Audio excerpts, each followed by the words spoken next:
Hello friends. आज मैं एक चाइनीज़ ड्रामा एक्सप्लेन करने वाली हूँ जिसका नाम फर्स्ट लव इट्स यू है और मैं न्यू एक्सप्लेनर हूँ। अगर गाइस मेरे से कोई मिस्टेक हो जाए तो कमेंट बॉक्स में मुझे बताइएगा, मैं उस मिस्टेक को ठीक करने की कोशिश करूँगी। और सो एक्सप्लेनेशन स्टार्ट करते हैं।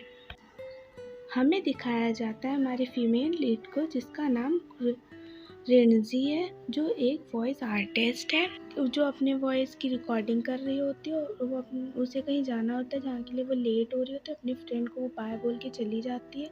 हमें एक बार का सीन दिखाया जाता है जहाँ एक लड़की बैठकर अपने बॉयफ्रेंड का वेट कर रही होती है उसको प्रपोज करने के लिए कि मैरिज के लिए। जब हमारे वहाँ पर रेनजी आती है तो वो उस लड़की की ड्रिंक को पी लेती है। तो वो लड़की बोलती है कि तुम कौन हो, तुमने मेरी ड्रिंक क्यों पी है। तो हमारी रिंजी बोलती है, हे बेबी, तुमने तो मुझे यहाँ पे आज मिलने के लिए बुलाया था तो मैं आ गई। तो बोलती, मैंने तो टोनी को बुलाया था, तुम तो लड़की हो एक। तो बोलती, मैं ही तो वो। तो ये सुन के कहती, मैं इतने दिन से तुम्हें डेट करे। तो बोल रही थी हाँ। तो वो ये सुन के चली जाती। फिर उसके फ्रेंड का उसे मैसेज आता है क्योंकि उसके फ्रेंड की आज बर्थडे पार्टी होती है और वो लेट हो रही होती है। तो वो जल्दी से टैक्सी के पास जाती है और टैक्सी में बैठ के अपने फ्रेंड की बर्थडे पार्टी में जाने के लिए ड्राइवर से कहती है, प्लीज़ फास्ट चलाओ, मुझे लेट हो रहा है। ड्राइवर अंकल को इतना जोश आ जाता है, पूरे स्पीड से टैक्सी चलाते हैं। फिर हमें हमारी रिंजी दिखाई जाती है जिसको टैक्सी में उसके फ्रेंड का कॉल आता है और वो कहती है, इतना लेट हो चुका, तुम तक पहुँची क्यों नहीं। मैं रिंजी कहती है, मैं 10 मिनट में पहुँच रही हूँ, तुम प्लीज़ गुस्सा मत हो। तो उसकी फ्रेंड बोलती, पिछले तुम 1 घंटे से कह रही हूँ मैं पहुँच रही हूँ। तो कहती है, अच्छा ठीक है, मैं पहुँच रही हूँ, ओके। फिर हमें एक होटल का सीन दिखाया जाता है। हमें रिंजी लेट हो रही होती है तो वो ढूंढ रही होती है कि कहाँ पे है पार्टी। को एक वेटर से टकरा जाती है, उस वेटर का सारा सामान नीचे गिर जाता है, वो हेल्प करने लगती है वेटर। यहीं पे एंट्री होती है हमारे मेल लीड की जिसका नाम कीजन है और हमारी रिंजी उसके ठीक बगल से निकल कर चली जाती है। फिर हमारी रिंजी दिखाई जाती है जो कि पार्टी में पहुंच गई होती है और उसकी फ्रेंड पूछ रही होती है, तुम इतनी लेट से क्यों आई हो, मुझे बताओ रीज़न इसका। तो वो बोलती है कि मुझे काम था इसीलिए मैं लेट। जब वो गुस्सा कर रही होती है हमारी रिंजी उसको मस्का लगाने लगती है कि तुम वो सबसे सुंदर लग रही हो, तुम सब दुनिया की सबसे अच्छी फ्रेंड हो। तो हमारी रिंजी उसको मस्का लगा लेती है तो उसकी फ्रेंड बताती है कि यहाँ पे कीजन भी आ रहा है। हमारी रिंजी कीजन को देख के उसको देखते ही रह जाती है। उसकी एंट्री एकदम धांसू तरीके से होती है और वो उसको देख के फ्लैशबैक में चली जाती है। जब वो यूनिवर्सिटी में थी तब उसने उसको प्रपोज करने के लिए कार्ड बनाया था, पर उसने जब उसकी बातें सुनी तो उसका दिल टूट गया और वो फ्लैशबैक से वापस आती है। और हमारा जो कीजन होता है वो ठीक उसके बगल में बैठता है। तो उसकी फ्रेंड उसको इंट्रोड्यूस करवाती है कि ये देखो यहाँ पे रिंजी भी आई है। तो वो दोनों को अकेला छोड़ के बात करने के लिए छोड़ के चली जाती है। वो चुपचाप बैठे रहते हैं बहुत देर तक। फिर हमारी रिंजी पूछती है, तुम यूएसए कब वापस आए। तो हमारा कीजिन कहता है, आज ही वापस आया हूँ। तो वो कहती है, बिजनेस सिलसिले में आए हो। तो वो कहता है कि हाँ, मैं बहुत जल्द वापस चला जाऊँगा।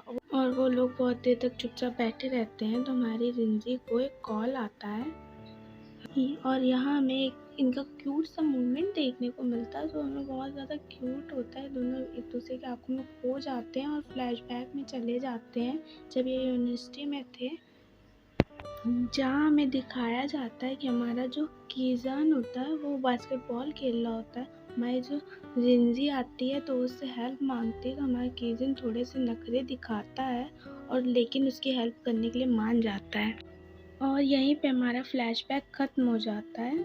हमारा कीजन एक कॉल अटेंड करने के लिए चला जाता है।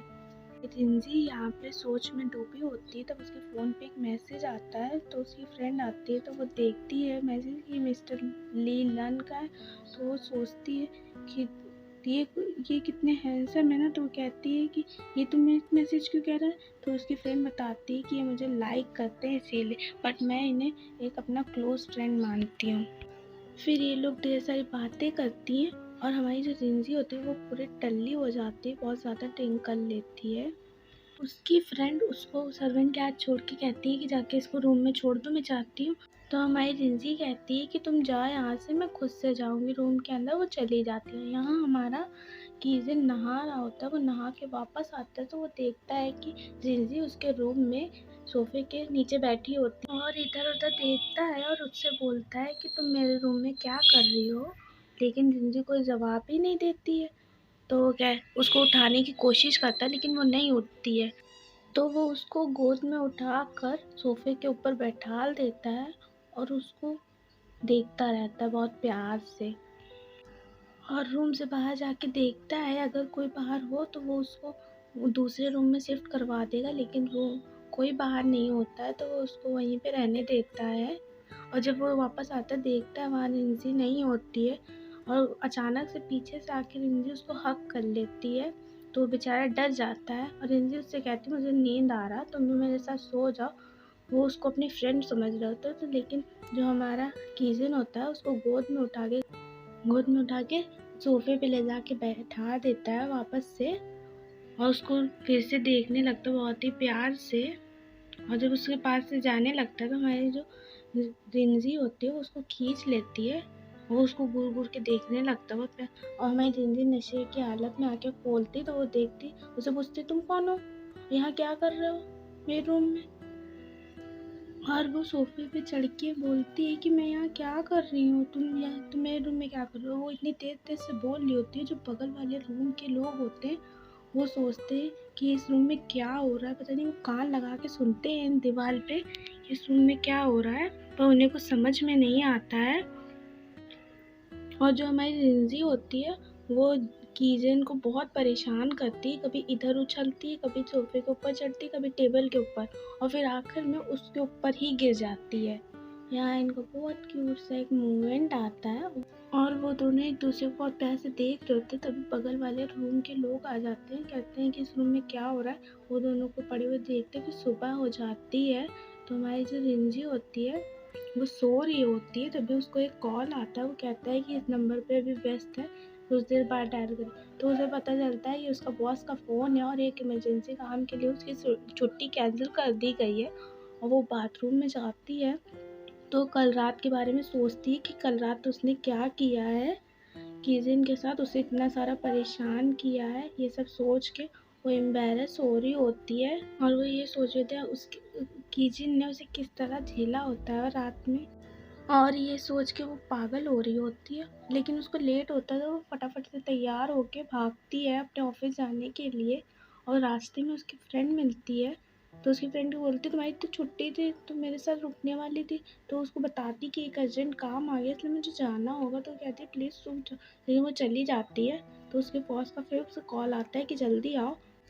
यहाँ कीजिन उससे कहता है कि लाओ मैं तुम्हें ड्रॉप कर दूँ, तो वो उसके साथ चली जाती है। उसको मैं और वो अपनी फ्रेंड को मैसेज कर रही होती है सॉरी का कि मैं जल्दी आ जाऊँगी वापस। तो फिर वो ऑफिस पहुँच जाती है बहुत ही खराब मूड में। फिर जब वो ऑफिस में होती है तो उसका फ्रेंड उससे मिलने आता है, वो कहती है वाह तुम्हारी तो छुट्टी थी ना, तुम्हें भी वापस आना पड़ा। वो कहता है हाँ, वैसे तुम्हारी पार्टी कैसे रही। तो वो उसको पार्टी के बारे में बताती है कि बहुत मज़ा आया, बहुत इन्जॉय हुआ, और अपने सर को भी बताती है बहुत ज़्यादा मज़ा आया, मैंने परेशान बहुत किया, मैंने ड्रिंक भी बहुत सारी की। तो उसके बॉस कहने लगते हैं कि ठीक है मीटिंग की तैयारी करते हैं, मीटिंग होने वाली है, जल्दी से तुम लोग आ जाओ। और वो लोग मीटिंग के लिए चले जाते हैं, और मीटिंग हॉल में बैठ कर वो लोग मस्ती कर रहे होते हैं, क्योंकि जो आने वाले बॉस होते हैं वो आए नहीं होते। तो वो जो सर होते हैं वो कहते हैं कि तुम लोग मस्ती मत करो, वरना वो आ जाएंगे तो तुम लोगों को मस्ती करते हुए देखेंगे तो हमारे कंपनी के बारे में क्या सोचेंगे। और यही सोचते हुए वो आ जाते हैं जो उनके आने वाले गेस्ट होते हैं, और उनको देख के हमारी रिंजी हैरान हो जाती है। उसका फ्रेंड कहता है ये तो कीजन है। अब फिर हमारा कीजिन अपना इंटरव्यू देता है कि मैं लेनी स्टूडियो का न्यू ऑपरेटिंग डायरेक्टर हूँ। और ये सुन के हमारी रिंजी को शौक लग जाता है, और वो ये भी बताता है, जो रिंजी का फ्रेंड है उसको कहता है कि मैं अगर इसने अच्छे से काम नहीं किया तो मैं इसको जॉब से निकाल दूंगा। तो जो रिंजी का फ्रेंड होता है वो कहता है कि आप ऐसे कैसे मुझे जॉब से निकाल सकते हैं, मैं इतने सालों से यहाँ पे काम कर रहा हूँ। तो वो कहता है अगर तुमने अच्छा काम नहीं किया तो मैं तुम्हें निकाल दूंगा, ये बोल के वहाँ से चला जाता है। ये सुन के हमारी रिंजी किजिन के पीछे जाती है, किजिन के पीछे कि आप कैसे उसको निकाल सकते हो, वो इस कंपनी में कितने सालों से काम कर रहा है। तो वो कहता है कि मैं निकाल सकता हूँ क्योंकि उसके पिछले साल की जितनी भी प्रोग्रेस थी मैंने देखी है, वो बिल्कुल वैसे का वैसे ही है, उसने कुछ भी प्रोग्रेस नहीं किया हमारी कंपनी के लिए। तो ये कहकर तो हमारी रिंजी उससे गुस्सा होकर वो फाइल देखती रह जाती है और वो वहाँ से चला जाता है। फिर हमारी रिंजी दिखाई जाती है जो कि स्टूडियो में बैठ के रिकॉर्डिंग कर रही होती है। हमारी रिंजी अपने काम में इतनी व्यस्त होती है कि वो अपने फ्रेंड और मैनेजर को नहीं देख पाते। वो लोग बातें करते हैं कि अपने काम में कितनी ज़्यादा इन्वॉल्व हो जाती है, ना इसको रात दिखाई देती ना दिन। ये अपने काम में एकदम हैप्पीली करा करती है अपना सारा काम। काश मैं भी इसके तरीके होता। इसका दोस्त ये बोल के यहाँ से चला जाता है और हमारी रिंजी अपने काम में इतने ज़्यादा बिजी हो जाती है कि डे से नाइट हो जाता है, उसे पता ही नहीं चलता है। और जब उसका काम ख़त्म हो जाता है तो अपनी फ्रेंड को मैसेज करके बोलती है कि मैं आ रही हूँ घर, ओके। और तभी लाइट चली जाती है और वो पूरे ऑफिस में अकेले होती है। वो पूछती कोई है, तो उसे किसी की आवाज़ भी सुनाई देती है और अचानक से एक आवाज़ आती है तो वो डर जाती है। तो फ्लैश लाइट लेके जाती है ढूंढने, लेकिन वहाँ कोई नहीं होता है। तो ढूंढने की बहुत फिर उसे एक कोने से आवाज़ आती है। वो सोचती है कहीं ऑफिस में कोई चोरी करने तो नहीं आया। तो अपने फ़ोन की टॉर्च ऑफ करके वो धीरे से चुपचाप जाती है और उसके सामने होता है हमारा किजिन होता है जो कि ऑफिस में किसी काम से आया होता है। वो जब हमारी रिंजी की आवाज़ सुनता है सोचता है कि वो लाइट चली गई, क्या पता डर जाए, तो उसकी हेल्प करने के लिए जाता है। और हमारी रिंजी डर के मारे उसे चोर समझती है और उसके सामने जब वो अचानक से आता है तो वो अपने फ़ोन से उसकी नाक पे मार देती है। और यहीं पे हमारे इस एपिसोड की एंडिंग होती है। नेक्स्ट पार्ट में बहुत जल्द लेके आई होंगी। अगर मेरे से कोई मिस्टेक हो गई हो तो आई एम सॉरी और thank you for watching my channel.